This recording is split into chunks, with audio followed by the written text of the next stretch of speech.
యేసుక్రీస్తు నామములో మీ అందరికీ నా వందనాలు తెలియజేస్తున్నాను.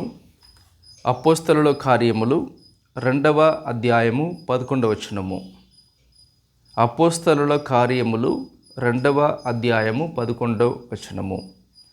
క్రేతీయులు, అరాబీయులు మొదలైన మనమందరమును వీరు మన భాషలతో దేవుని గొప్ప కార్యములను వివరించుట వినుచున్నామని చెప్పుకొనిరి. ఈ వాక్యంలో మనం చూసినట్లయితే అనేక ప్రాంతం నుంచి, దేశం నుంచి యూదులు అందరూ కూడా పండగని జరుపుకోవడానికి యెరూషలేములోనికి వచ్చి ఉన్నారు. ఈ 11వ వచనంలో చూసినట్లయితే క్రేతీయులు, అరాబీయులు మొదలైన మనమందరమును వీరు మన భాషలతో వాళ్ళు తెలిసిన భాషలతో దేవుని గొప్ప కార్యములను వివరించుట. ఈ వాక్యము ఎన్నిసార్లు చదివినా నాకు చాలా ఆనందంగా అనిపిస్తుంది. ఎందుకంటే దేవుని గొప్ప కార్యములను వివరించి వీళ్ళందరూ మాట్లాడుతున్నారు అనే విషయాన్ని ఈ వాక్యంలో చూడగలుగుతున్నాం. దేవుని గొప్ప కార్యము అనేది మనం చూసినట్లయితే దేవుడు మనల్ని రక్షించినదే మన జీవితంలో మనం ఊహించలేని ఒక గొప్ప కార్యం ఏంటి అంటే మనల్ని రక్షించినదే దేవుడు మన జీవితంలో చేసిన ఒక గొప్ప కార్యము. మనమందరము పాపము చేసి నరకని వెళ్తున్న వారుగా ఉన్న మనల్ని ఆయన కరుణించి ఆయన గొప్ప కార్యాలని మన జీవితంలో జరిగించాలని ఆయన తన సొంత కుమారుని మన కోసం పంపించి క్రీస్తు యేసు మన కొరకు ప్రాణం పెట్టి ఆయన రక్తాన్ని చిందించి ప్రాయశ్చిత్తం చేసి సమాధి వేయబడి 3వ రోజుల తర్వాత ఆయన తిరిగి లేచి ఆయన సజీవుడుగా వచ్చి మాతో మాట్లాడారు. మనము యేసుక్రీస్తుని సొంత రక్షకుడుగా విశ్వసించి పాపక్షమాపణను పొంది ఉన్నాము. మనల్ని ఆ ఘోరమైన నరకం నుంచి, శాశ్వతమైన నరకం నుంచి, శాశ్వతమైన అగ్నిగుండం నుంచి దేవుడు మనల్ని రక్షించి ఉన్నారు. ఇది కేవలం దేవుడు మన జీవితంలో చేసిన అద్భుత కార్యమే, దేవుడు మన జీవితంలో చేసిన గొప్ప కార్యమే. కానీ మనం చేసుకునేది కాదు, మనం సంపాదించుకునేది కాదు, మనం అందుకునేది లేదా ఏదైనా చేసి దాన్ని మనం పొందుకోలేదు.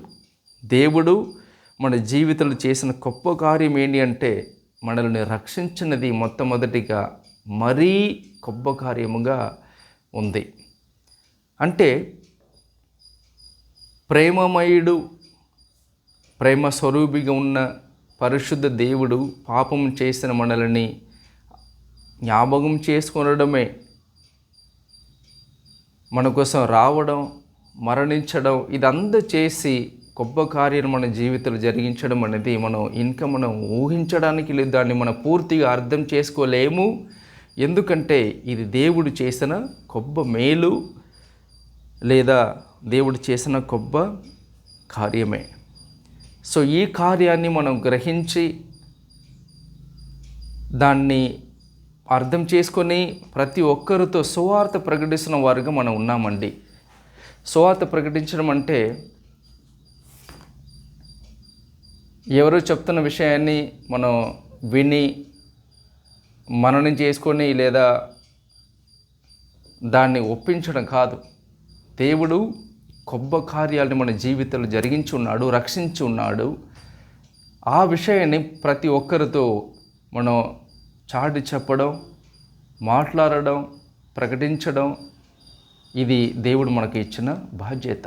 కాబట్టి దేవుడు చేసిన గొప్ప కార్యాలను మీరు అర్థం చేసుకుంటే రక్షణ అనే విషయాన్ని దేవుడు మీ జీవితంలో జరిగించి ఉన్నాడు. ఆ విషయాన్ని మీరు అర్థం చేసుకుని సువార్త ప్రకటిస్తున్న వారుగా మనం ఉన్నాము. అది మొదటి విషయం. రెండో విషయం, మనం రక్షణ పొందిన తర్వాత సంఘానికి వస్తున్నాము. కాపరుల ద్వారా, బోధకుల ద్వారా, మన ఆత్మీయ స్నేహితుల ద్వారా అనేక విషయాలను దేవుడు మనకు బోధిస్తున్నాడు, నేర్పిస్తున్నాడు. ఆయన గొప్ప కృప ఎటువంటిది, ఆయన గొప్ప కరుణ, కనికరము ఎటువంటిది, ఆయన గొప్ప ప్రేమ ఎటువంటిది, ఆయన గొప్ప క్షమాపణ ఎటువంటిది అన్నది దేవుడు ప్రతి క్షణము, ప్రతిరోజు, ప్రతి ఆదివారము మనతో దేవుడు ప్రకటిస్తూ ఉన్నారు, నేర్పిస్తూ ఉన్నారు. ఆ విషయాలని మనం తెలుసుకొని మనం వివరించి ప్రతి ఒక్కరితో పంచుకుంటున్న వారుగా ఉండాలి. మొట్టమొదటిగా రక్షణని మనం అర్థం చేసుకొని దేవుడు చేసిన గొప్ప కార్యమే అనే విషయాన్ని అర్థం చేసుకుని సువార్త ప్రకటించి సువార్తకులుగా ఉండడం ప్రాముఖ్యం. రెండవది, వాక్యం ద్వారా దేవుడు నేర్పిస్తున్న ప్రతి కార్యాలని మనం తెలుసుకొని దాన్ని ప్రతి ఒక్కరితో మనం నేర్పించి అనేకులని శిష్యులుగా చేయడము కూడా దేవుడు మనమందరికీ ఇచ్చిన ఒక బాధ్యతగా నేను చెప్తున్నాను. కాబట్టి ఆయన గొప్ప కార్యాలని ప్రతిరోజు మనం నేర్చుకుంటున్న వారుగా ఉన్నాము, నేర్చుకొని దాన్ని ఆనందించి అనుభవించేవారుగా ఉన్నాము.